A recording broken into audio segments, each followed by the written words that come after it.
Good morning to all of you friends. एक बार फिर से हम लोग अपने यूट्यूब चैनल पे एक नई वीडियो लेकर आ गए हैं और आज जैसे कि आप लोगों ने सुना होगा, हाल ही में 2022 से रिलेटेड जो नोबेल प्राइज़ या नोबेल पुरस्कार दिए गए हैं उनसे रिलेटेड हम लोग यहाँ पे आज की इस वीडियो में डिस्कशन करने वाले हैं।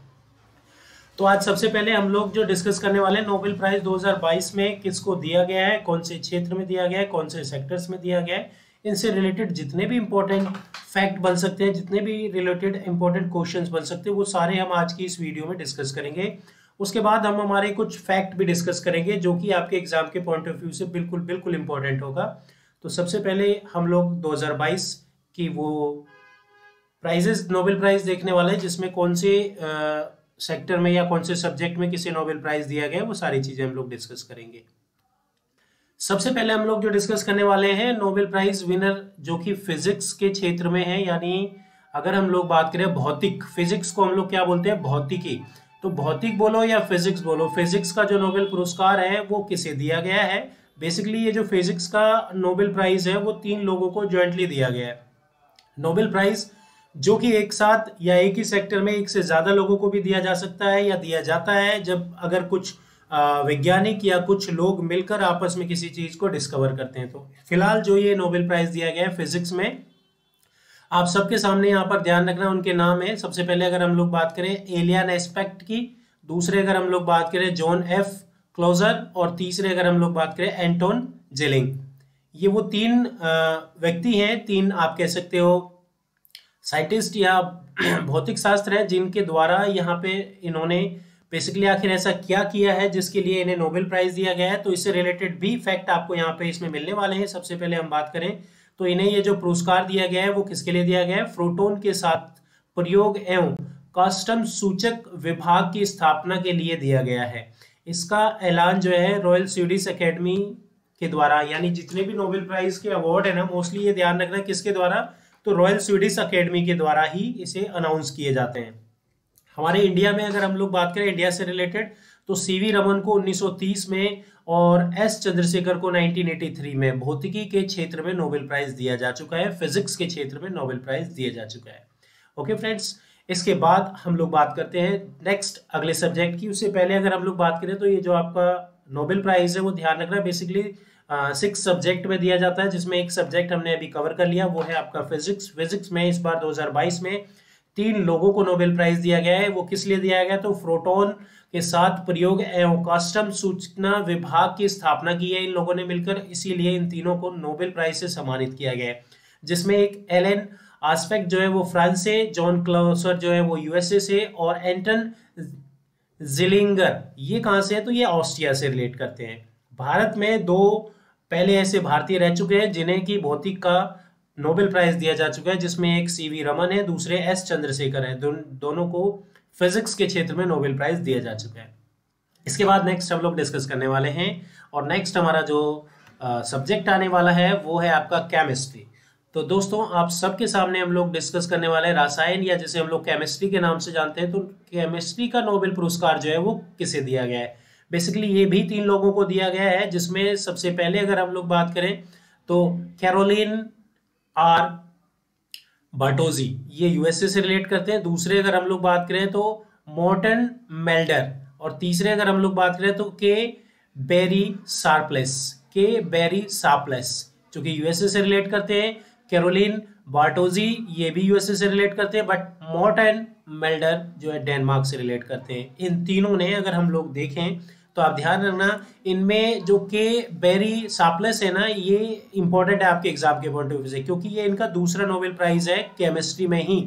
2001 में भी इन्हें रसायन का नोबेल प्राइज दिया जा चुका है। इन तीनों ने यह पुरस्कार जो मिला है इनको, वो किस लिए मिला है, तो ध्यान रखना क्लिक केमिस्ट्री और बायोथोगोनल, क्लिक केमिस्ट्री और बायोथोगोनल केमिस्ट्री के विकास के क्षेत्र में इन्होंने बहुत बड़ा योगदान दिया है, जिसके लिए इन तीनों को रसायन यानी केमिस्ट्री के क्षेत्र में नोबेल प्राइज दिया गया है। ओके, इसके बाद हम लोग देखते हैं नेक्स्ट सब्जेक्ट। तो नेक्स्ट सब्जेक्ट आपके सामने आ गया है। तो दोस्तों इससे पहले आप ये मेरे चैनल को सब्सक्राइब करना मत भूलिएगा। मेरा जो चैनल है वो ध्यान रखना, अगर आप एग्जाम नीति के नाम से सर्च करते हैं यूट्यूब पे तो भी मिल जाएगा, अदरवाइज यहाँ पे आपको तो लिंक मिलेगी। यूट्यूब चैनल पे एग्जाम नीति बाय राहुल सर अगर आप लिखते हैं तो उससे भी आपको ये एग्जैक्ट मेरा ही चैनल ओपन होगा, बट अगर आप एग्जाम नीति भी लिखेंगे तो आपको उसमें मेरा फेस या मेरा चैनल मिल जाएगा। और अगर आप तक अपने मेरे टेलीग्राम चैनल को ज्वाइन नहीं किया तो इसे जरूर ज्वाइन कर लीजिएगा। ये एग्जाम्स नीति के नाम से होगा। जैसे ही आप एग्जाम्स नीति लिख लेंगे मेरा ही टेलीग्राम चैनल ओपन हो जाएगा, जो कि जीए और जीएस लिखा हुआ होगा, उसमें मेरी पिक लगी होगी। ओके दोस्तों, इसके बाद हम लोग बात करते हैं नेक्स्ट। तो नेक्स्ट जो सब्जेक्ट है आपके सामने वो है बेसिकली मेडिसिन के क्षेत्र में, दवाई के क्षेत्र में अगर हम लोग बात करें तो मेडिसिन के क्षेत्र में ये किसे दिया गया है तो ध्यान रखना। अगर हम लोग बात करें स्वेते पावो जिन्हें वर्ष 2022 में चिकित्सा यानी कि मेडिसिन का नोबेल प्राइज दिया गया है। और अगर हम लोग बात करें ये पुरस्कार इन्होंने या इनको क्यों दिए गए, लुप्त हो रहे होमिनिन और मानव विकास के जीनोम की खोज के लिए इन्हें यह पुरस्कार दिया गया। ओके, लुप्त हो रहे होमिनिन और मानव विकास के जीनोम के लिए या उनकी खोज के लिए उन्हें ये अवार्ड दिया गया है, ये नोबेल प्राइज दिया गया है। ओके दोस्तों, तो यहां अगर हम लोग बात करें बेसिकली, तो अगर हम लोग इसकी बात करें स्वेते पावो की, तो स्वेते पावो से रिलेटेड जो भी फैक्ट है वो उससे रिलेटेड आप सर्च कर सकते हो। इसके बाद तीसरे नंबर पे जो हम लोग डिस्कस करने वाले हैं तो वो है आपका नोबेल प्राइज 2022 में लिटरेचर यानी साहित्य के क्षेत्र में ये नोबेल प्राइज किसे दिया गया है तो एनी एर्नॉक्स जिनकी बात की जाए, जो फ्रांस से रिलेट करती हैं, इनको ये नोबेल प्राइज दिया गया है। इनके लिए लिखित उपन्यास a man place a woman's story, ये इनका उपन्यास है जो कि काफी लोकप्रिय है और इसी से रिलेटेड इन्हें नोबेल पुरस्कार दिया गया है साहित्य के क्षेत्र में। उनके लेखन में से अगर हम लोग बात करें लिंग, भाषा, वर्ग की गहरी छाप का संकेत मिलता है। ओके दोस्तों, तो अगर हम बात करें, याद रखना लिटरेचर के क्षेत्र में किसे मिला है 2022 में तो एनी आर्नेक्स को। इसके बाद नेक्स्ट सब्जेक्ट की बात करें तो नेक्स्ट सब्जेक्ट आपके सामने आया है, ध्यान रखना, अर्थशास्त्र यानी इकोनॉमिक्स। तो इकोनॉमिक्स के क्षेत्र में इस बार जो है नोबेल प्राइज जो है वो 3 लोगों को दिया गया है, जिसमें पहले अगर हम लोग बात करें बेन बोनेक है, दूसरे डगलस डायमंड है और तीसरे फिलिप एच डायबिक। तो इन तीनों को ये जो नोबेल प्राइज दिया गया है वो किस लिए दिया गया है तो आप ध्यान रखना, बैंकों और वित्तीय कठिनाइयों पर इन्होंने शोध मिलकर की है। इसका ऐलान जो है रॉयल स्वीडिश अकेडमी, जैसा कि आपको पता है, इसके द्वारा इसे अनाउंस किया जाता है कि किसे ये नोबेल प्राइज दिया जाना है। ओके, ये चीज आप ध्यान रखना। अर्थशास्त्र का जो नोबेल प्राइज है इसे नोबेल स्मृति पुरस्कार के नाम से भी जाना जाता है, या ध्यान रखना इसे हम लोग सेवरेज रिस्क बैंक प्राइज के नाम से जानते हैं। तो ये थे आपके, ध्यान रखना, अर्थशास्त्र के क्षेत्र में। इसके बाद नेक्स्ट अगर हम लोग देखें दोस्तों तो ये आपका लास्ट है जो कि 20 यानी शांति के क्षेत्र में है। नोबेल प्राइज जो है शांति के क्षेत्र में, शांति के विषय में जो नोबेल प्राइज दिया गया है, इसमें पहले जो है वो एलिस बिलिस्की है और दूसरे अगर हम लोग बात करें मेमोरियल जो कि रूसी मानवाधिकार संगठन है, और तीसरा अगर हम लोग बात करें सेंटर फॉर सिविल लिबरलाइजेशंस या लिबर्टीज के नाम से, ध्यान रखना। ओके, सबसे पहले एलिस बिलिस्की की बात की जाए तो ये रसिया से रिलेट करते हैं। इनका जन्म जो है 1962 में रूस में हुआ था। और अगर हम लोग बात करें, ये बेलारूस के बहुत ही लोकप्रिय लोकतंत्र आंदोलन से इनकी पहचान मिली है। फिलहाल अगर हम लोग बात करें तो वर्तमान समय में ये जेल में बंद हैं, और अगर हम बात करें जेल में रहकर ही इन्होंने नोबेल पुरस्कार पाने में विश्व के चौथे व्यक्ति बन चुके हैं। ओके, तो अगर हम लोग बात करें बेसिकली जेल में रहकर ही ये नोबेल पुरस्कार से इन्हें सम्मानित किया गया है। दूसरी जो संस्था है वो पीस के क्षेत्र में अगर हम लोग बात करें, रूसी मानवाधिकार संगठन है। इसकी स्थापना 1987 में की गई थी। इसने रूस की बात की जाए तो यहाँ पे उत्पीड़न एवं मानवाधिकार उल्लंघन का रिकॉर्ड तैयार किया और वर्तमान समय में इसे रूस में प्रतिबंधित भी कर दिया गया है।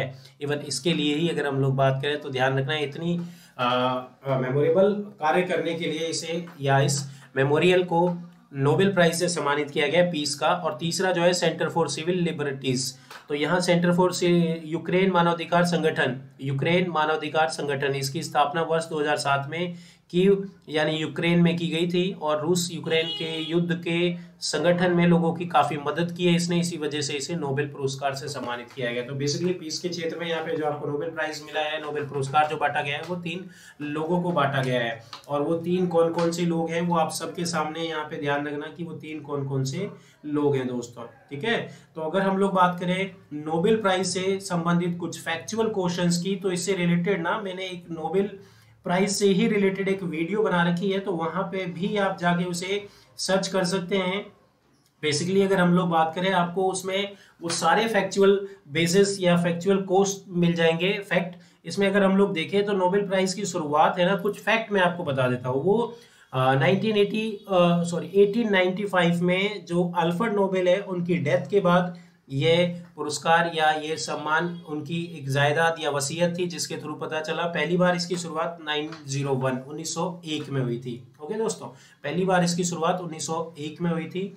नोबेल पुरस्कार से संबंधित फैक्ट अगर हम लोग देखें, इसमें जो नोबेल पुरस्कार विजेता होता है या विनर होता है, उन्हें आखिर मिलता क्या है, तो आप ध्यान रखना, अगर हम लोग बात करें, उन्हें 10 मिलियन स्वीडिश क्रोन मिलता है।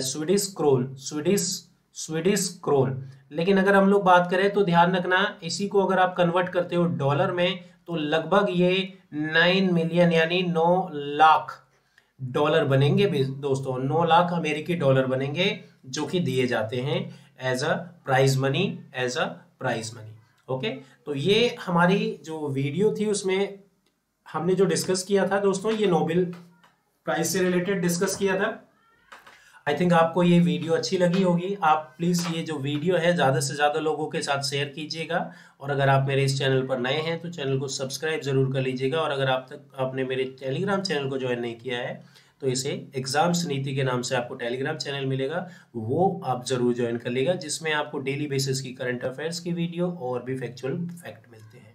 Okay friends, bye bye. Next video में हम बहुत ही जल्दी ऐसे कुछ फैक्चुअल वीडियोस के साथ मिलेंगे आपको।